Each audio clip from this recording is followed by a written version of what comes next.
আসসালামু আলাইকুম। আজকের বাংলা নিউজে সবাইকে জানাচ্ছি স্বাগতম। শুরুতে জানাচ্ছি বিশ্ব আলোচিত খবরের সংবাদ শিরোনাম। আজকের বাংলা নিউজের সাথেই থাকুন।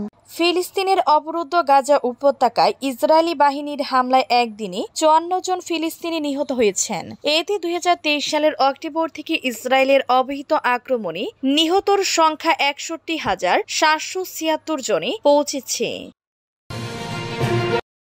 ইউক্রেন যুদ্ধের বিষয়ে রুশ প্রেসিডেন্ট ভ্লাদিমির পুতিনের সঙ্গে একটি চুক্তিতে পৌঁছানো সম্ভব বলে মনে করেন ইউক্রেনের জমি ভাগাভাগির পরামর্শ ট্রাম্পের। অধিকৃত পশ্চিম তীরে ইসরায়েলি কর্তৃপক্ষের অবৈধভাবে বসতি স্থাপনের পরিকল্পনার নিন্দা জানিয়েছে সৌদি আরব। লেবাননের পাশে থাকা এবং ইহুদিবাদী শাসন ব্যবস্থার ইসরায়েল বিরুদ্ধে অবিচল প্রতিরোধের জন্য ইরানের প্রশংসা করেছেন হিজবুল্লাহর মহাসচিব নাইম কাসেম। মিয়ানমারে রাখাইন রাজ্যে ভয়াবহ মানবিক সংকট তৈরি হয়েছে। রাখাইনে দুর্ভিক্ষের আশঙ্কা, খাদ্য সংকটে মৃত্যু ও আত্মহত্যা। জাতীয় নির্বাচনকে ঘিরে দেশে সাম্প্রদায়িক দাঙ্গার কোনো সুযোগ নেই বলে মন্তব্য করেছেন অন্তর্বর্তী সরকারের ধর্ম উপদেষ্টা ডক্টর আফম খালিদ হোসেন। এতক্ষণ শুনছিলেন বিশ্ব আলোচিত খবরের সংবাদ শিরোনাম। এবার বিস্তারিত। গাজায় ইসরায়েলি হামলায় নিহত আরও 54 ফিলিস্তিনি। ফিলিস্তিনের অবরুদ্ধ গাজা উপত্যকায় ইসরায়েলি বাহিনীর হামলায় একদিনে 54 জন ফিলিস্তিনি নিহত হয়েছেন। এতে 2023 সালের অক্টোবর থেকে ইসরায়েলের অবিহিত আক্রমণে নিহতর সংখ্যা 61,776 জনে পৌঁছেছে। বৃহস্পতিবার 14 আগস্ট গাজা স্বাস্থ্য মন্ত্রণালয় এ তথ্য জানিয়েছে। স্বাস্থ্য মন্ত্রণালয় এক বিবৃতিতে জানিয়েছে গত 24 ঘন্টায় আরও 831 জন ফিলিস্তিনি আহত হয়েছেন। ফলে ইসরায়েলি আক্রমণে আহতর সংখ্যা 1,54,906 জনে দাঁড়িয়েছে।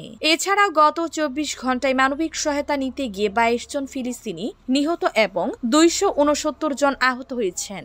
এতে 27 মে থেকে ত্রাণ নিতে গিয়ে নিহত ফিলিস্তিনির সংখ্যা 1,881 জনে দাঁড়িয়েছে এবং 13,863 জনেরও বেশি আহত হয়েছেন। ইউক্রেন যুদ্ধের বিষয়ে রুশ প্রেসিডেন্ট ভ্লাদিমির পুতিনের সঙ্গে একটি চুক্তিতে পৌঁছানো সম্ভব বলে মনে করেন যুক্তরাষ্ট্রের প্রেসিডেন্ট ডোনাল্ড ট্রাম্প। পুতিনের সঙ্গে তার বৈঠকের আগে এমন ইঙ্গিত দিয়েছেন তিনি। শুক্রবার 15 আগস্ট আলাস্কায় পুতিনের সঙ্গে শীর্ষ বৈঠকের আগে ট্রাম্প সাংবাদিকদের জানান এই বৈঠক সফল হওয়ার সম্ভাবনা 75%। তিনি মনে করেন অর্থনৈতিক নিষেধাজ্ঞার হুমকিতে পুতিন যুদ্ধ অবসানের পথে অগ্রসর হবেন। শুক্রবারের বৈঠকে পুতিন তাকে কাবু করতে পারবেন না উল্লেখ করে তিনি বলেন, আমি প্রেসিডেন্ট এবং তিনি আমার সঙ্গে থাকবেন না। প্রথম 2, 3, 4 বা 5 মিনিটের মধ্যে আমি বুঝতে পারবো আমাদের বৈঠক ভালো হবে নাকি খারাপ। যদি বৈঠক খারাপ হয় তাহলে খুব দ্রুতই তা শেষ হয়ে যাবে, আর যদি ভালো হয় তাহলে অদূর ভবিষ্যতে আমরা শান্তি অর্জন করব। ফক্স নিউজ রেডিওকে ট্রাম্প বলেন, দ্বিতীয় বৈঠকটি খুবই গুরুত্বপূর্ণ হতে যাচ্ছে কারণ সেখানেই তারা একটি চুক্তি করবেন। আমি ভাগাভাগি শব্দটি ব্যবহার করতে চাই না, তবে এটি খারাপ কোনো শব্দ নয়। পশ্চিম তীরে ইসরায়েলের অবৈধ বসতি স্থাপনের পরিকল্পনা নিন্দা সৌদির। অধিকৃত পশ্চিম তীরে ইসরায়েলি কর্তৃপক্ষের অবৈধভাবে বসতি স্থাপনের পরিকল্পনার নিন্দা জানিয়েছে সৌদি আরব। খবর আরব নিউজের এক বিবৃতিতে সৌদির পররাষ্ট্র মন্ত্রণালয় জানিয়েছে কয়েক দশক ধরে চলা স্বাধীন ফিলিস্তিনি রাষ্ট্র গঠন করার প্রক্রিয়াকে বাধাগ্রস্ত করতে ইসরায়েলি কর্মকর্তাদের এমন হঠকারী সিদ্ধান্তের নিন্দা জানানো হচ্ছে। বিবৃতিতে আরও বলা হয়েছে, ইসরায়েল সরকারের অবৈধ নীতি বাস্তবায়ন, শান্তি প্রক্রিয়া বাধাগ্রস্ত করা এবং দ্বিরাষ্ট্র প্রতিষ্ঠার চেষ্টাকে হুমকির মুখে ফেলা হচ্ছে। বৃহস্পতিবার ইসরায়েলের কঠোরপন্থী অর্থমন্ত্রী বেজালেল স্টেমিচ বলেছেন, দখলকৃত পশ্চিম তীরে বিতর্কিত একটি বসতি স্থাপন প্রকল্পের মাধ্যমে 3,000-এর বেশি বাড়ি নির্মাণের পরিকল্পনা আছে। এটি বাস্তবায়ন হলে স্বাধীন ফিলিস্তিন রাষ্ট্র প্রতিষ্ঠার ধারণার কবর হবে। ইসরায়েলি মানবাধিকার সংগঠন পিস লাওয়ের তথ্য মতে বর্তমানে পশ্চিম তীর ও পূর্ব জেরুজালেমে 160টি বসতিতে প্রায় 7 লাখ ইহুদি বসবাস করেন। ইসরায়েলকে প্রতিরোধ করায় ইরানের প্রশংসায় হিজবুল্লাহ। লেবাননের পাশে থাকায় এবং ইহুদিবাদী শাসন ব্যবস্থার ইসরায়েল বিরুদ্ধে অবিচল প্রতিরোধের জন্য ইরানের প্রশংসা করেছেন হিজবুল্লাহর মহাসচিব নাইম কাসেম।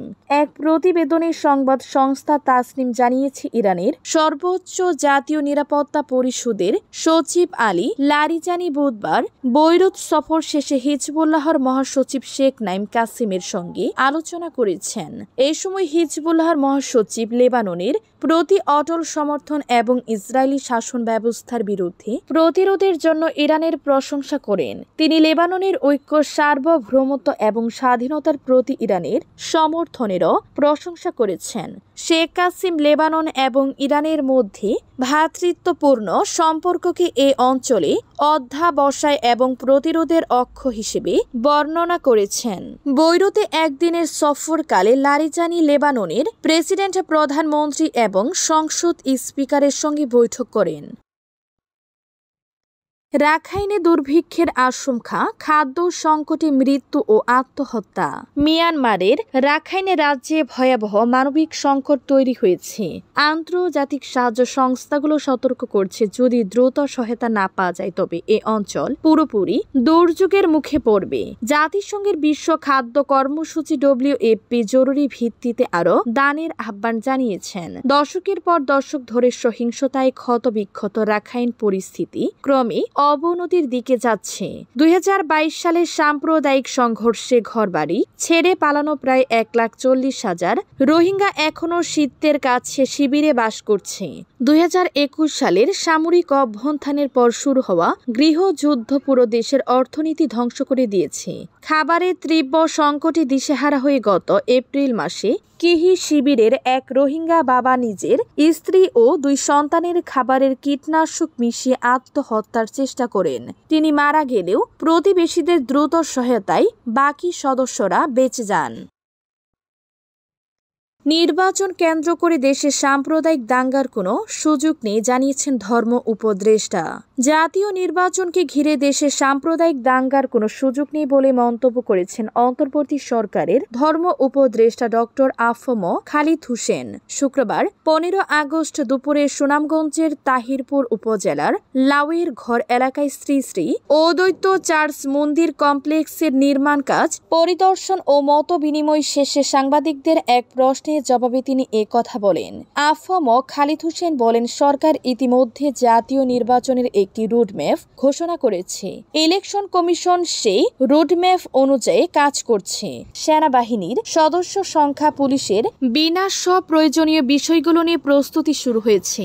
আমাদের প্রত্যাশা ঘোষিত সময়ের একটি অবাধ, সুষ্ঠু ও নিরপেক্ষ নির্বাচন সম্পন্ন করতে পারব।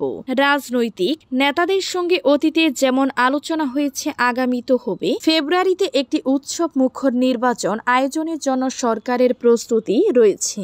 ধর্ম উপদেষ্টা বলেন, জাতীয় নির্বাচনকে ঘিরে দেশে সাম্প্রদায়িক দাঙ্গার কোনো সুযোগ নেই।